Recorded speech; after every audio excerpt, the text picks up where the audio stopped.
శ్రీనివాస్ గారి నాయకత్వం, పల్లా శ్రీనివాస్ నారా లోకేష్ గారి నాయకత్వం, గారి నారా లోకేష్ గారి నాయకత్వం.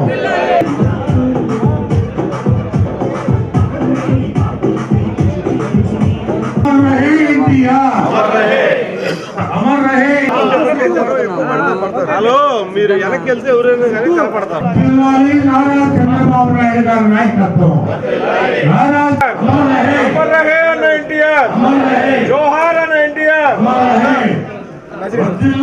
తెలుగుదేశం పార్టీ, జోహార్ అన్న ఎన్టీఆర్, జోహార్ అన్న ఎన్టీఆర్, జోహార్ అన్న. మీరు వెనక్కి వెళ్తే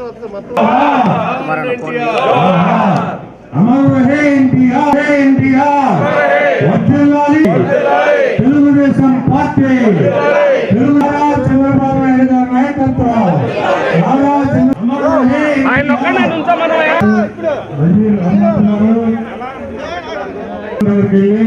మన శాసనసభ్యులు గౌరవ అధ్యక్షులు పల్లా శ్రీనివాస్ గారి నాయకత్వం, పల్లా శ్రీనివాస్ నాయకత్వం, నారా లోకేష్ గారి నాయకత్వం, గారి నారా లోకేష్ గారి, పల్లా శ్రీనివాస్ గారి నాయకత్వం. జోహార్ ఎన్టీఆర్, జోహార్ ఎన్టీఆర్, జోహార్. సంక్షేమ పథకాలు, అభివృద్ధి కార్యక్రమాలు తీసుకునేటువంటి ఎన్టీఆర్ ఆశిస్తులు ఉండాలని కోరుకుంటూ సెలవు చేసుకుంటున్నాం.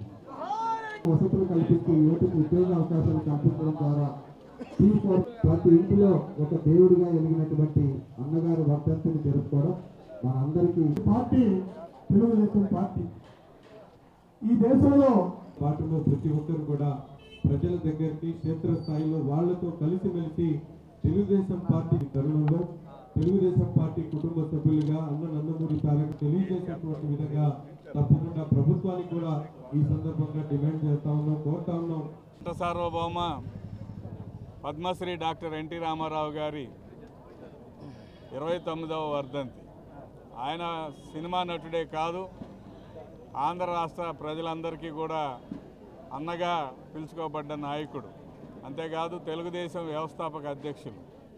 తెలుగుదేశం పార్టీ పెట్టినప్పుడు ఆయన చెప్పిన మాటలే స్ఫూర్తి తెలుగుదేశం నాయకులకి, కార్యకర్తలకి. సమాజము దేవాలయం, ప్రజలే దేవుళ్ళు అన్న సూక్తితో సంక్షేమ కార్యక్రమాలన్నింటినీ అమలు చేసి భారతదేశానికే ఒక దిక్సూచిలాగా స్ఫూర్తి కలిగించిన వ్యక్తి నందమూరి తారక రామారావు గారు. చనిపోయి 29 సంవత్సరాలు అయిపోయినా కూడా ఈరోజు కూడా రోజు రోజుకి ఆయన ఖ్యాతి ఇనుమడిస్తూ ఉంది. దానికి ముఖ్యమైన కారణం ఏంటంటే పేద బడుగు వర్గాల వారిని ఆయన ఒక మంచి నాయకత్వంలోకి, సంక్షేమాన్ని చేసి చూపించిన వ్యక్తి నందమూరి తారక రామారావు గారు. నేడున్న కూటమి ప్రభుత్వం నారా చంద్రబాబు గారి నాయకత్వంలో అన్న నందమూరి తారక రామారావు గారు ప్రవేశపెట్టిన సంక్షేమ కార్యక్రమాలతో పాటు అనేక సంక్షేమ అభివృద్ధి కార్యక్రమాలని జోడు గుర్రాల్లాగా ముందుకు నడిపించుకెళ్తున్న సంగతి మనందరికీ తెలుసు. ప్రతి ఒక్కరు కూడా నాయకులు, కార్యకర్తలు అందరూ కూడా గుర్తుపెట్టుకోవాల్సింది ఏంటంటే అన్న నందమూరి తారక రామారావు గారు చూపించిన బాటలో మనం అందరం కూడా నడుస్తూ ఆ సంక్షేమ కార్యక్రమాలని పేద వర్గాల ప్రజలకు అందింపు చేయగలిగాం. ఎందుకంటే చేయగలిగే పరిస్థితుల్లో మనం అందరం అధికారంలోకి వచ్చాం కాబట్టి ఆ సంక్షేమ కార్యక్రమాలని ఎక్కడ కూడా అవినీతికి తావు లేకుండా అర్హతని ప్రాతిపదికగా తీసుకొని ప్రతి ఒక్కరికి అందింపు చేయడమే ఆయనకిచ్చే ఘనమైన నివాళిగా నేను భావిస్తూ ఆయన ఆశయాలు నెరవేర్చడం కోసం నిరంతరం కృషి చేస్తున్న చంద్రబాబు నాయుడు గారికి మరిన్ని మద్దతుగా మన అందరం కూడా పనిచేయాలని కోరుకుంటాం.